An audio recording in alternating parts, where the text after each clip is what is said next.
to Europe Nation Reactions. I am Tyrone, and today on the channel, we got another pitch meeting.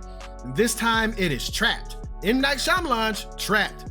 It looks like Ryan is coming back doing a lot of the newer films, because he hasn't been doing the newer films lately. I don't know why he hasn't been doing it. He's been doing revisiting stuff. He's been doing a lot of that, but now I guess he's catching back up for whatever reason it may be. You guys can let me know in the comments if you know what it is. But yeah, it's good to see that he's back now. Trapped is M. Night Shyamalan's film. I was entertained, okay? But I felt like M. Night Shyamalan didn't know where he wanted to go in the third act. He was like riding around. He's like, he had to turn in his like a kid that had to turn in his essay like the day of. He's like, oh, I forgot where to go. Okay, do this. That's what it kind of felt like with this script. You know, what's that? Josh Hartnett did a really good job in this film as a crazy guy. There's certain things that happened at the end of this film. I was like, huh? Okay. You know, which I know he's probably gonna make fun of, but you know, M. Night Shyamalan has been more missed than hit lately.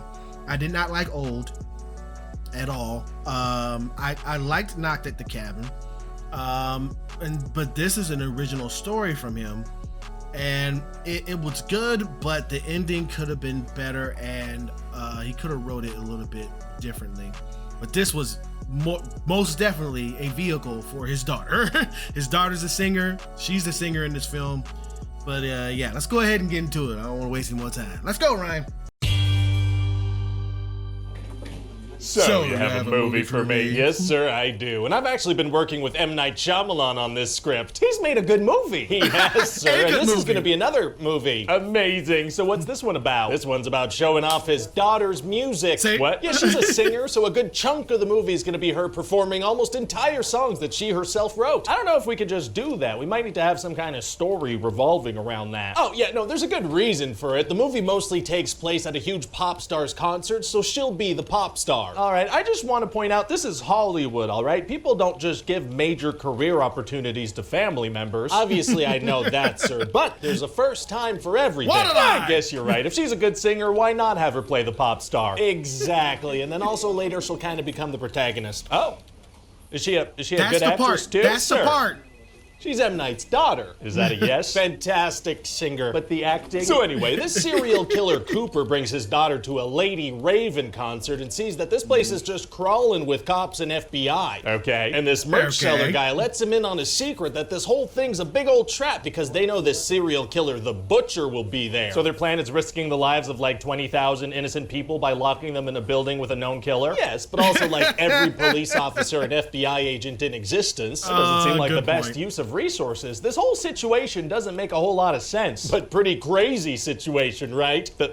Yes? Right. So here we go. Oh, okay. So now Cooper needs to find a way out of here while hiding the truth from his daughter and avoiding capture. So what kind of stuff's he gonna do? Oh, a whole bunch of shenanigans. He's gonna push a woman down the stairs. Oh, like a closed stairwell? No, just in full view of everyone. Does nobody see that? I guess not. He's also gonna walk into a concession stand and cause an explosion. Does this guy have an invisibility cloak or something? And then that merch guy is gonna bring him into the employees only area and tell him the secret code they've been given. Felix Felicis is the twist that this takes place in the wizarding world of Harry Potter. No twist in this M. Night movie, sir. Yeah, I guess there really isn't a twist. There really is. He's also going to steal that employee's access badge, walk into a crowd of cops, steal one of their walkie-talkies. Oh, do they not have a description of the guy they're looking for? No, they do. They just let him walk around doing super suspicious things because he's got a charming smile like...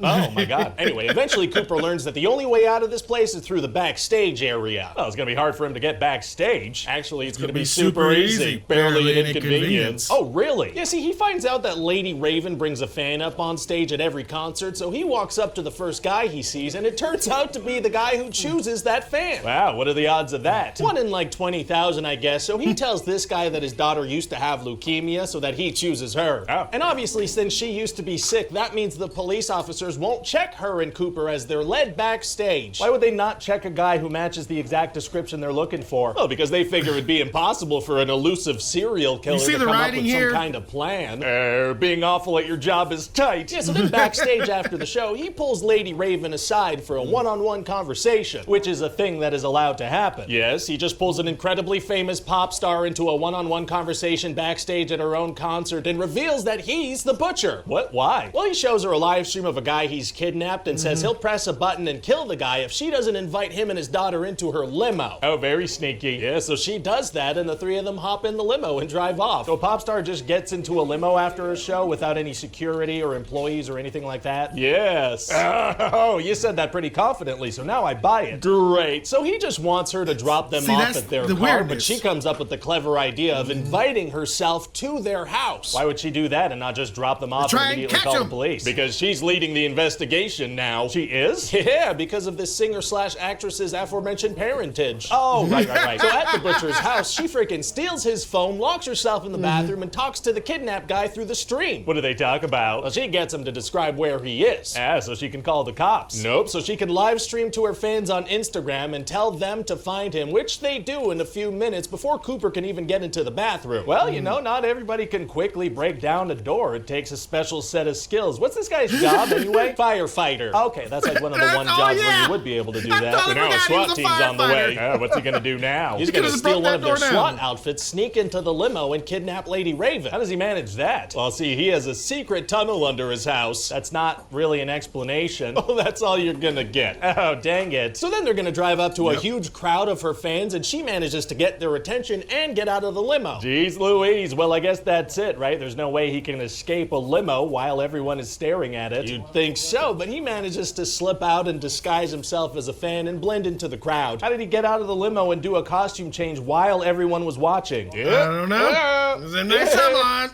All right, again, that's not an explanation. So he heads right back home, which is something a smart person would do. Is it? Yes, and he realizes that his wife is the one who tipped off the cops about the concert thing because she suspected he might be the butcher. Why not tip them in the direction of the fire station instead of an arena full of 20,000 young people? That's a good point, I'm not going to set the movie at a fire station. That makes sense. So obviously he's about to kill her, but she's like, wait, first, let's sit down and have some pie. What? Why would he? So they sit down and he eats a whole piece of pie while she doesn't touch hers. Really? Yeah, but turns out she poisoned it. Yeah. And then a bunch of cops bust in and taser him like 5 times and he gouges one of their eyes out. That's not how tasers or poison work, I don't think. So then he's busted. But before putting him in the police truck, they let him mess around with this little bike that had fallen over. Stupid. He just gouged a man's eyes out. Yeah, so they let him take a little moment by himself. But he secretly steals a spoke from the bicycle and in the back of the police truck, he undoes his handcuffs and smiles. Okay. Yeah, so he's happy because he's basically escaped. And so then we're done. I mean, he's still locked in the back of a police truck, right? That doesn't really mean he's gonna escape. And so then we're done. What do you think? Well, it sounds like a movie, you know? Thank you. And I think it has the potential to be M. Night Shyamalan's best in years. Worst sort. Oh, Ryan George. Yeah, man. I totally. Yeah. So the thing when you find out that she is the one, his wife is the one who tipped him off. It's like, it should have been a lot more easier to find this guy if you know the wife. You know what I'm saying? Because it's like, you know exactly who the wife is, you can find pictures of it. Should have been a lot more easier than what the film was trying to make it out to be. And yes, the whole third act was a total push for his daughter to be the lead of this film. It was, her acting wasn't good. Her singing is amazing. She's a great singer. It's just, geez, man, it wasn't too good. But Josh Hartnett did a really good job with being weird, kooky, but also very charming. You know, because that's the thing. You know, serial killers. Some of them, I don't know, is like that Ted Bundy. Like Ted Bundy. You would never thought that Ted Bundy was a freaking murderer guy because he's very charming and, you know, slick talker. And that's exactly what this character was, you know. Charming, slick talker, could get out of things. A lot of it was unbelievable, like the whole, you know, grease fire thing, taking the card and all type of stuff. But I still give it a pretty good score. I liked it. I liked it way beyond old, but I don't think I liked it more than Knock at the Cabin.